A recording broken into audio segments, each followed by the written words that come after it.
పెళ్ళైనా పండగైనా వేడుక ఏదైనా పట్టు చీరల ప్రత్యేక వేదిక వారాహి సిల్క్స్.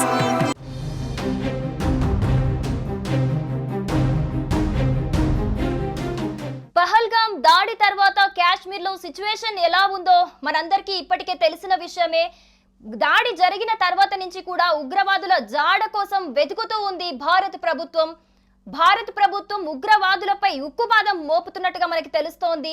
ఉగ్రవాదుల శిబిరాలని ధ్వంసం చేస్తూ నేలమట్టం చేస్తూ వస్తోంది. ఇప్పటికే కొంతమంది ఉగ్రవాదుల ఇళ్లను కూడా ధ్వంసం చేసింది భారత ప్రభుత్వం. అలాగే ఈ నేపథ్యంలోనే పీర్ పంజార్ అడవుల్లో నక్కి దాగి ఉన్నారని ఉగ్రవాదులు ఒక అనుమానంతో కూడా గాలింపు చర్యలను ముమ్మరం చేస్తూ మరింత దూకుడు పెంచింది భారత ప్రభుత్వం. డ్రోన్లు అలాగే స్నీపర్ డాగ్స్ తో గాలింపు చర్యలను అయితే ముమ్మరం చేసింది. మరి ఈ నేపథ్యంలో ఉగ్రవాదుల ఆచూకీ తెలిపిన వాళ్ళకు కూడా 20 లక్షలు, ఒక్కొక్కరికి 20 లక్షల రివార్డ్ ని కూడా అనౌన్స్ చేసింది భారత ప్రభుత్వం. ఒకసారి దీనికి సంబంధించిన అప్డేట్స్ చూద్దాము. మరి ఎంతమంది ఉగ్రవాదుల ఇళ్లను ఇప్పటి వరకు ధ్వంసం చేసింది, వాళ్ళకి సంబంధించిన నేమ్స్ ఏమైనా ఉన్నా, అంటే ఎవరెవరి ఇళ్లను ధ్వంసం చేసింది ఏమైనా తెలుసా, అసలు ఉగ్రవాదుల ఆచూకీ ఇప్పటి వరకు ఏమైనా తెలిసిందా? ఇలాంటి అప్డేట్స్ అన్ని మనకు అందిస్తారు ప్రేమ్. ఇప్పటి వరకు కాశ్మీర్ లో జరిగిన ఇష్యూకు సంబంధించి కేంద్ర ప్రభుత్వం కావచ్చు, భారత ఆర్మీ కావచ్చు, నేవీ కూడా ఇందులో ఇన్వాల్వ్ అయి ఇప్పటి వరకు పెద్ద ఎత్తున సెర్చ్ అయితే నిర్వహిస్తున్నారు. అంటే ఎవరైతే ఉగ్రవాదులు ఉన్నారో వారందరినీ ఏరివేసే క్రమంలోనే వారికి సంబంధించిన, అంటే ఇప్పటి వరకు ప్రభుత్వం కావచ్చు, అక్కడ ఉన్న ఆర్మీ కావచ్చు, భద్రతా బలగాలు కావచ్చు, విస్తృతమైన గాలింపు చర్యలు అయితే చేపట్టారు. అయితే ఇక్కడ ఇప్పటి వరకు ఎవరిని కూడా అంటే పట్టుకోలేదు. కానీ ఒక 11 మంది ఉగ్రవాదులకు సంబంధించిన స్థావరాలనొచ్చు, ఇండ్లు కావచ్చు, అంటే వీటన్నిటిని కూడా అక్కడ నేలమట్టం చేశారు. పూర్తిగా మనం ఈ యొక్క పహల్గామ్ దాడి తర్వాత ప్రభుత్వం కొంత దూకుడు పెంచిందని చెప్పొచ్చు. ఉగ్రవాదాన్ని అణిచివేస్తాం, భారత ఆత్మ పైన ఏదైతే దాడి జరిగిందో ఈ దాడిని 100% తిప్పికొడతాం, ప్రపంచ దేశాలకు భారత్ సత్తా ఏంటో చూపిస్తామని కూడా ఇప్పటికే ప్రధానమంత్రి నరేంద్ర మోడీ చెప్పిన నేపథ్యంలో ఏదైతే ఉగ్రవాదులకు సంబంధించిన 11 ఇండ్లను నేలమట్టం చేశారో, అయితే వీరందరూ కూడా 11 మందికి సంబంధించిన ఇట్లు కావచ్చు, వారి స్థావరాలు కావచ్చు, మొత్తం కూడా నేలమట్టం చేయడం, అదే విధంగా వీరిపైన ప్రత్యేకమైన నిఘా ఏర్పాటు చేయడం మనం చూస్తున్నాం. ఇప్పటికే రంగంలోకి డ్రోన్లు, అదే విధంగా యుఏవీలు, స్లీపర్ డాగ్లతో పాటు ప్రత్యేకమైన బృందాలు అక్కడ గాలిస్తున్నాయి. ఎట్టి పరిస్థితుల్లో ఉగ్రవాదుల మూలాలను జమ్మూ కాశ్మీర్ తదితర ప్రాంతాల్లో లేకుండా చేయడం అనేది ప్రభుత్వం ఏకైక లక్ష్యంగా పెట్టుకుంది. చూస్తున్నాం మనము దాడి జరిగిన రోజు నుంచి ఈ రోజు వరకు కేంద్రం కావచ్చు ఎక్కడ కూడా కొంత కూడా అంటే వెనకడుగు లేకుండా మొత్తం కూడా జల్లెడబడుతున్న పరిస్థితి మనకు అక్కడ కనిపిస్తుంది. మరోవైపు పాకిస్తాన్ కి సంబంధించిన నేతలు కావచ్చు, అక్కడున్న ఇతర పార్టీల నేతలు కావచ్చు, వారు కూడా అడ్డగోలు విమర్శలు చేస్తున్నారు ఇండియా పైన. అంటే నీటిని ఆపేస్తే మేమేంటో చూపిస్తాం, మా దగ్గర మా సత్తా ఏంటో మీకు చూపిస్తాం, మేము రంగంలోకి దిగితే మీరు తట్టుకోలేరు అన్నట్లుగా, అంటే వాపును చూసి బలుపు అనుకుంటుంది పాకిస్తాన్. అయితే ఈ నేపథ్యంలోనే ప్రభుత్వం చేపట్టే ఈ యొక్క కార్యకలాపాలు ఏవైతే ఉన్నాయో ఇదంతా కూడా పెద్ద ఎత్తున సాగుతుంది. అయితే ఇప్పుడు మన దగ్గర ఉన్న సమాచారం మేరకు ఇక్కడ ముఖ్యంగా ఈ యొక్క ఉగ్రవాదులు అని అనుమానంతో పాటు ఉగ్రవాదులతోటి సంబంధాలు ఉన్న వ్యక్తులు 11 మంది ఇండ్లు ఏవైతే ఉన్నాయో అవన్నీ కూడా అద్నా షఫీతో పాటు ఫారూక్ అహ్మద్ తద్వి, జమీల్ అహ్మద్, షీర్ నజీర్, జాకిర్ అహ్మద్, వీరితో పాటు మరికొంతమంది శ్రీనగర్ కావచ్చు, జమ్మూలో కావచ్చు, ఇంకా పహల్గామ్ తదితర అంటే ఆ యొక్క లోయ ప్రాంతాల్లో ఉన్న ఏవైతే వీరి స్థావరాలు అని అనుమానాలు ఉన్నాయో వాటన్నిటిని కూడా ఇప్పటికే మన భారత ఆర్మీ నిలమట్టం చేసింది. అంటే వీరంతా కూడా ఇప్పుడు ఆ చుట్టుపక్కల ఉన్న అడవి ప్రాంతాల్లో మనకు స్పష్టంగా, అంటే మనకు సంబంధించి అక్కడ ఉన్న నిఘా వర్గాలు చెప్పిన విషయం ఏంటంటే పీర్ పంజల్ అడవుల్లో వారు దాక్కున్నారు, నక్కి ఉన్నారనే ఒక సమాచారం అయితే లేటెస్ట్ గా వచ్చిన అప్డేట్. అక్కడ ఆ పరిసర ప్రాంతాల్లో మొత్తం కూడా భద్రతా బలగాలు మోహరించాయి. ఒకరికి 100 అన్నట్లుగా అక్కడ ఉన్నారు.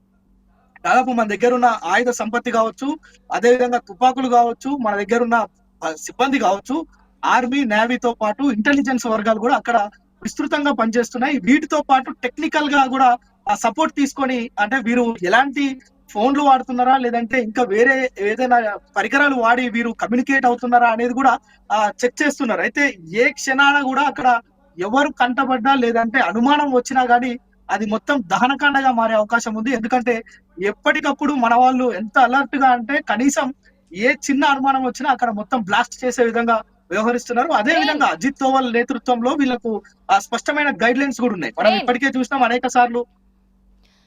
ప్రేమ్, ఇప్పటి వరకు కొంతమంది ఉగ్రవాదుల ఇళ్లను మాత్రమే మట్టుబెట్టినట్లుగా తెలుస్తోంది. మరి ఇప్పటి వరకు ఎవరైనా ఉగ్రవాదుల ఆచూకీ ఏమైనా తెలిసిందా?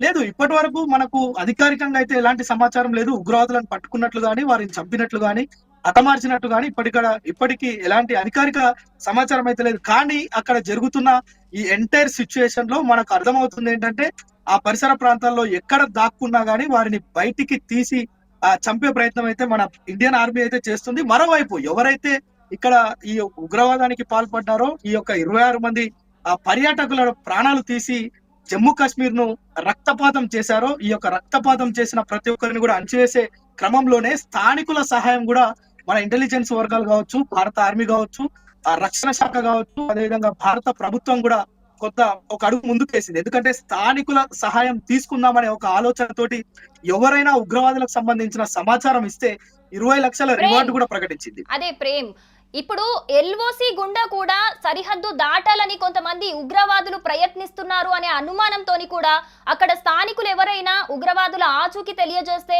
20 లక్షల రివార్డు కూడా ఒక్కొక్కరికి ఇస్తామన్నట్టుగా ప్రకటించింది భారత ప్రభుత్వం. మరి దీనికి సంబంధించి అంటే దీని వల్ల ఏమైనా తొందరగా ఉగ్రవాదుల ఆచూకీ తెలిసే అవకాశం ఉందా? ఇప్పుడు అక్కడ సిచ్యువేషన్ ఎలా ఉంది?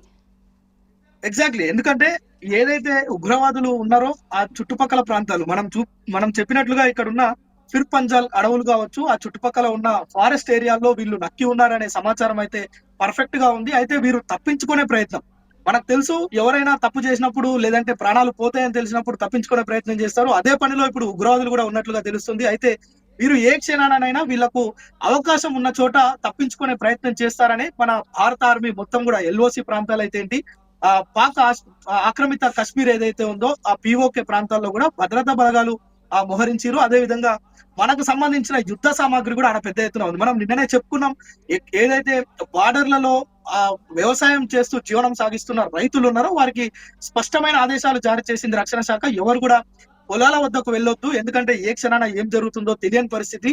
రైతులు ఎవరు కూడా పొలాల వద్దకు వెళ్ళొద్దు అని చెప్పిన పరిస్థితి. ఈ నేపథ్యంలోనే వారిపైన 20 లక్షల రివార్డు కూడా భారత ప్రభుత్వం ప్రకటించింది. ఎవరైనా వారి కదలికలకు సంబంధించిన సమాచారం కావచ్చు, ఉగ్రవాదులకు సంబంధించిన ఏ సమాచారం ప్రభుత్వానికి చెప్పినా, పోలీసులకు చెప్పినా 20 లక్షల వారిని పట్టిస్తే ఒక 20 లక్షల రివార్డ్ అయితే ప్రకటించింది. అంటే ఇందులో ప్రజల్ని కూడా భాగస్వామ్యం చేసే అక్కడ చాలా మంది జాతీయవాదులు ఉన్నారు. మనం చూసాం, ఏదైతే ఈ యొక్క దాడిలో మనం మొదటి నుంచి చూస్తున్నాం, కేవలం ముస్లిమేతరులనే చంపారని చెప్పి మనకు మొదటి నుంచి తెలుస్తుంది. కానీ అక్కడ ఉన్న కొంతమంది పర్యాటకులను కాపాడటంలో కూడా ముస్లింసే కీలక పాత్ర పోషించారు. ఎవరైతే హార్స్ రైడర్ కావచ్చు, అదేవిధంగా ఒక గైడ్ కావచ్చు, ఇలా వారు చేసిన సాయం మనం మరవలేనిది. ఎందుకంటే వారిని ఖచ్చితంగా మనము అప్రిషియేట్ చేయాలి ఇందులో, ఎందుకంటే వారు ప్రాణాలకు తెగించి చేశారు కనుక. సో ఈ నేపథ్యంలోనే జాతీయ భావాలు ఉన్నవారు, అదేవిధంగా దేశభక్తి ఉన్నవారు, ఈ మట్టి పైన బతుకుతున్నాం అనే ఒక ఇంకిత జ్ఞానం ఉన్నవారు ఎవరైనా గానీ ప్రభుత్వానికి సమాచారం ఇస్తారనే ఒక ఆలోచనతోనే 20 లక్షల రివార్డు కూడా ప్రకటించినట్లు తెలుస్తుంది.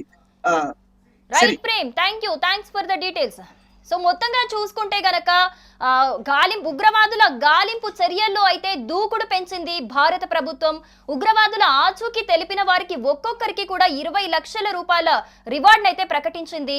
భారత ఆత్మపై దాడి చేసిన దానికి పగ తీర్చుకోవాల్సిందే అంటూ కసితోని ముందుకెళ్తూ ఉంది భారత ప్రభుత్వం. మరి ఈ చర్యతోనైనా ఉగ్రవాదుల ఆచూకీ త్వరగా తెలిసే అవకాశాలు కనిపిస్తాయంటున్నారు.